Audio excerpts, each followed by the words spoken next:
কে কে কে বললো আপনাকে যে পীরের ছেলে পীর হবে না? যোগ্যতা থাকলে হতেই পারে, বাট যোগ্যতা না থাকলে তাকে তার বাবার আসনে বসিয়ে দাও, এটা চরম মূর্খামি। অথচ আমার দেশে হয় কি বলেন দিন, যেটা দেখি চেহারা বলছে পাগল,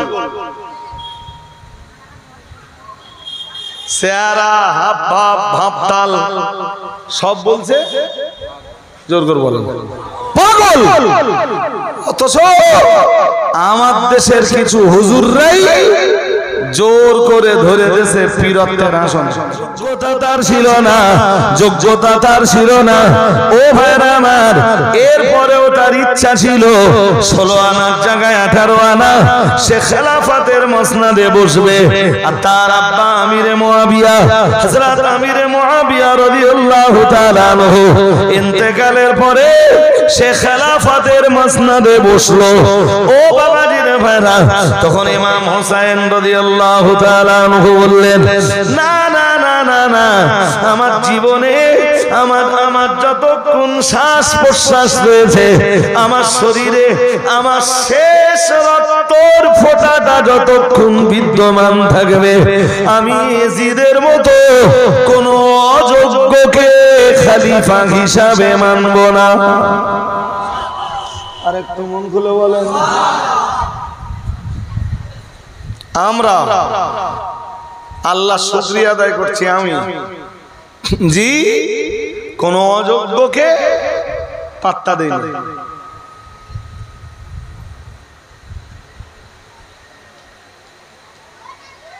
শুনছেন নাকি? হ্যাঁ, কেউ যদি মনে করে যে আমি পিশাব, আমার আব্বা পিশাব ছিল, তোমার আব্বা পিশাব ছিল, তোমার আব্বাকে পিশাব হিসাবে মানি, তোমার কি আছে সেটা বলো। তোমার যোগ্যতা কি আছে?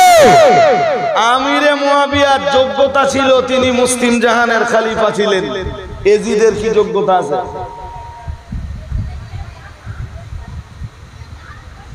কথা বলুন, বলুন বলুন, ইয়াজিদের কি যোগ্যতা আছে? ইয়াজিদের বাবার যোগ্যতা কম ছিল না, অনেক যোগ্যতা ছিল। সেটার যোগ্যতার কারণেই খেলাফতের মসনদে বসছিল।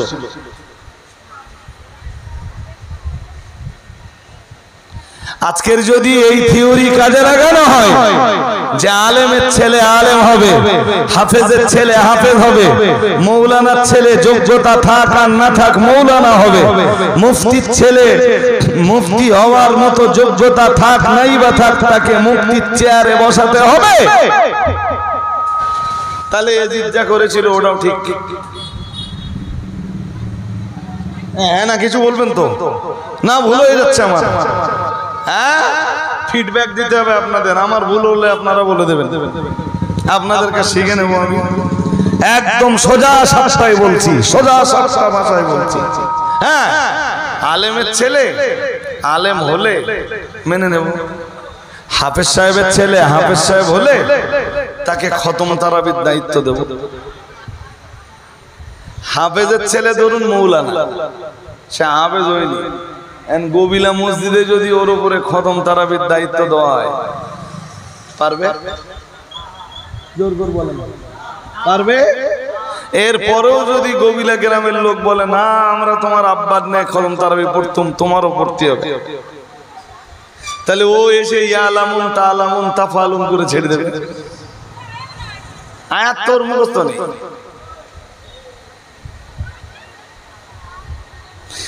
পীর সাহেবের ছেলের ভিতরে যদি যোগ্যতা থাকে তাকে পীর বলতে কোনো আপত্তি জোর করে বলে না, থাকতেই পারে।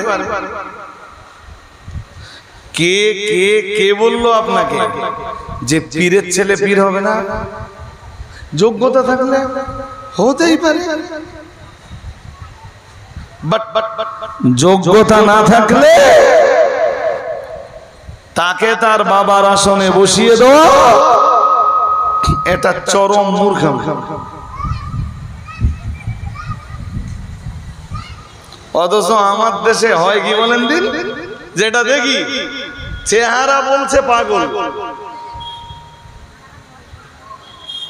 চেহারা হাব ভাব ভাবতাল সব বলছে জোর করে বলেন পাগল। অথচ আমার দেশের কিছু হুজুররাই জোর করে ধরে দিয়েছে পীরত্বের আসন।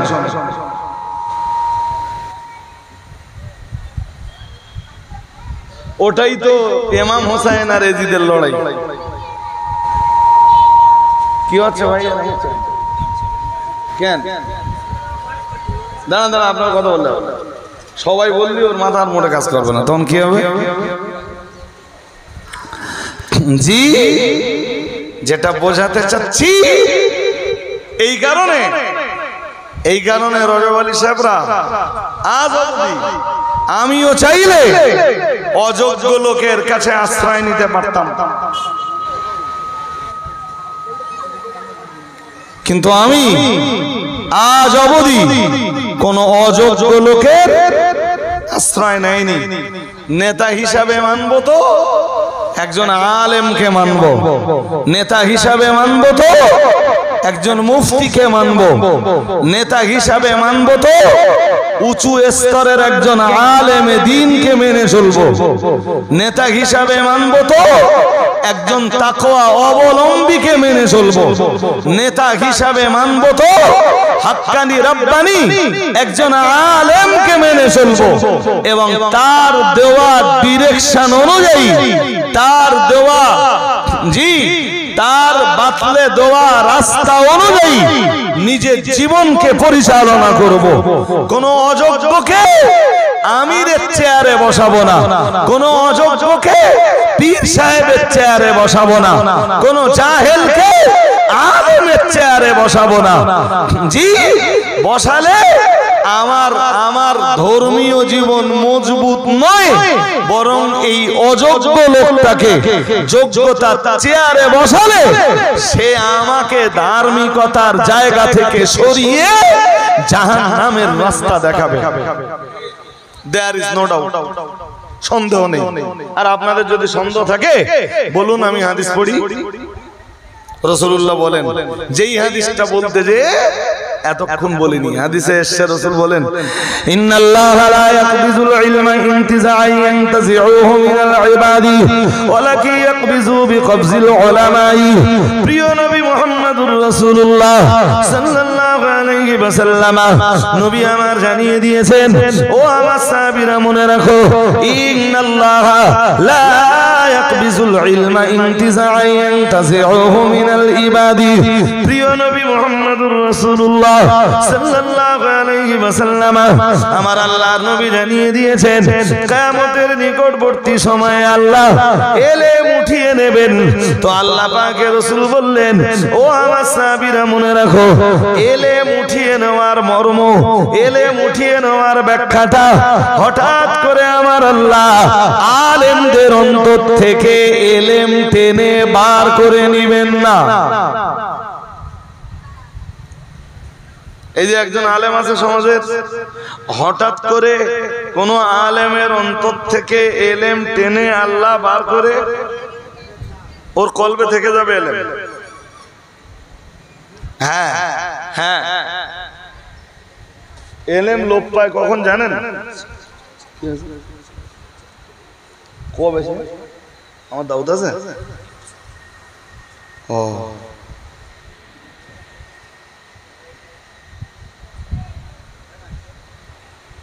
ও শুনছেন নাকি? মন আছে? হ্যাঁ, হঠাৎ আল্লাহ আলেমের অন্তর থেকে এলেম তুলে নেবেন না, যে রাত্রের বেলা আলেম ছিল, সকালবেলা দেখে আর কিচ্ছু নেই, এরম ভাবে আল্লাহ এলেম তুলে নেবেন না। খুব মন দিয়ে শুনুন। তবে হ্যাঁ, একটা কথা, সেটা হলো আলেমের যখন লোভ বাড়বে। কি বাড়বে? জোর করে বলে না। আলেমের কি বাড়বে? হযরত ফারুক আযম ওমর রাদিয়াল্লাহু তাআলা আনহু একবার কাবে আহবারকে জিজ্ঞেস করলেন, ও কাবে আহবার, তুমি আমায় বলো না মান আরবাবুল ইলমি, আলেম কারা? হযরত কাবে আহবার বললেন, ক্বালা আল্লাযীনা ইয়ামালুনা বিমা ইয়ালামুন। হযরত কাবে আহবার বললেন, যারা ইলম অনুযায়ী আমল করে তারাই হলো আলেম। শুনছেন নাকি? হ্যাঁ, যারা ইলম অনুযায়ী আমল করে তারাই হলো আলেম। সুবহানাল্লাহ। আর একটু মন করে বলুন, ইলমও আছে আমলও আছে, তারাই আলেম নামের উপযুক্ত। আলেম যদি আলেম যদি ইলম অনুযায়ী আমল না করে, তার ভিতরে জ্ঞান কিছু থাকতে পারে, যোগ্যতা কিছু থাকতে পারে, এরপরেও সে আলেম নামের উপযুক্ত নয়। কেউ যদি জ্ঞান অর্জন করার পরে ঘন ঘন ঘন ঘন মিথ্যা কথা সমাজের কাছে বলে বেড়ায়, ওটা যাতে আলেম না যায়। জোর করে বলেন, নিজে বাঁচবার জন্য ঘুরিয়ে ফিরিয়ে যদি বারংবার মিথ্যা কথা বলে বেড়ায়, ওটা আলেম না জাহেল। এরকম জাহেল আজকের সমাজে এবেল এবেল আছে না নেই? ভাই, কদম যদি হকের জায়গা থেকে একবার পিছলেছে, তখন জেহালাত করে তাড়া করে বেড়াবে, মূর্খতা ওকে তাড়া করে বেড়াবে, দলালাত। এই রাস্তার দিকে দেখলে হবে নি তো? রাস্তার দিকে মন যাচ্ছে কেন? কি বলছি মন দিয়ে শোনেন। কারোর পা যদি হকের জায়গা থেকে একবার পিছলে যায়, জিহালাত ওকে তাড়া করে বেড়াবে। এক্ষুনি আসবেন না নামাজ পড়তে? তো মুফতি সাহেবকে আগের তো বলেন নামাজ পড়তে কি করবেন এখন? হুজুরকে বলেছেন সেটা আগে বলে আসেন, তারপর আমার কথা শুনছেন নাকি? জি, কদম যদি একবার পিছলেছে, জাহালাত তাকে তাড়া করে বেড়াবে, মূর্খতা তাকে, দালালাত মিন্স ভ্রষ্টতা তাকে তাড়া করে বেড়াবে, অজ্ঞতা তাকে তাড়া করে বেড়াবে। আর সে বাঁচবার জন্য তখন ঘন ঘন মিথ্যার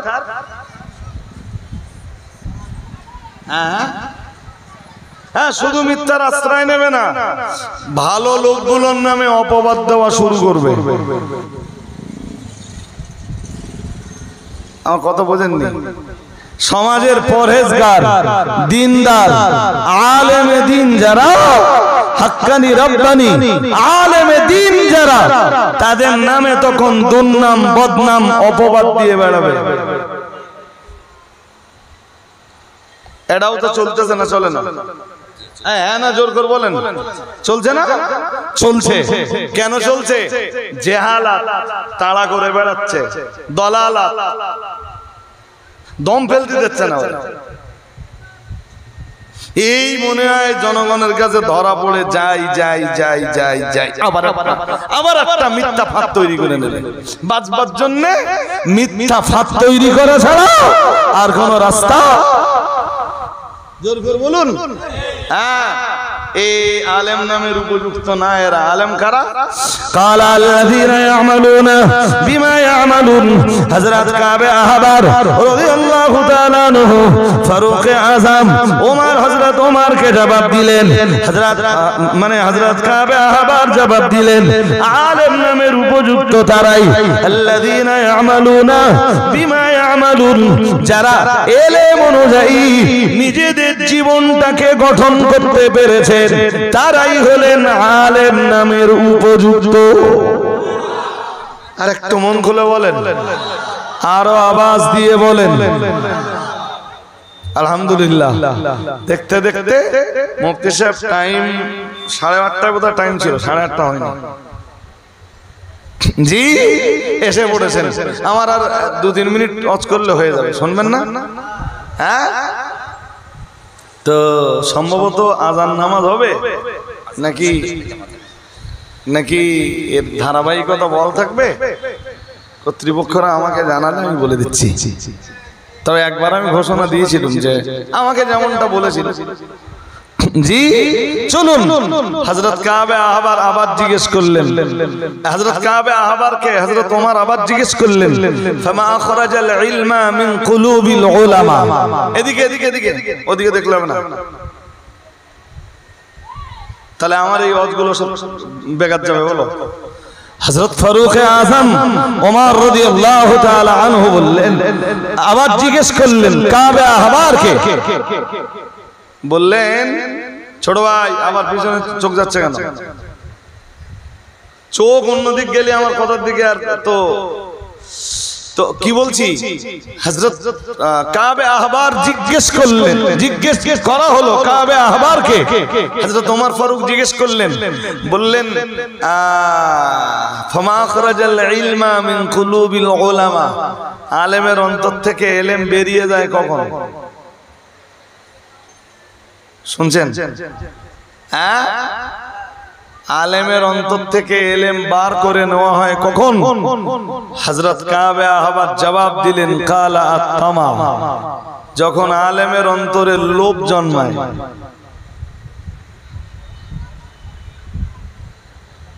কি জন্মায়? জোর করে বলুন, কি জন্মায়? তখন কি হয়? ইলম বেরিয়ে যায়, ইলম। কিন্তু রাসূল পাকের মূল থিওরি হলো লা ইয়াখবিজুল ইলমা ইয়ানতাজিউহু মিনাল ইবাদ।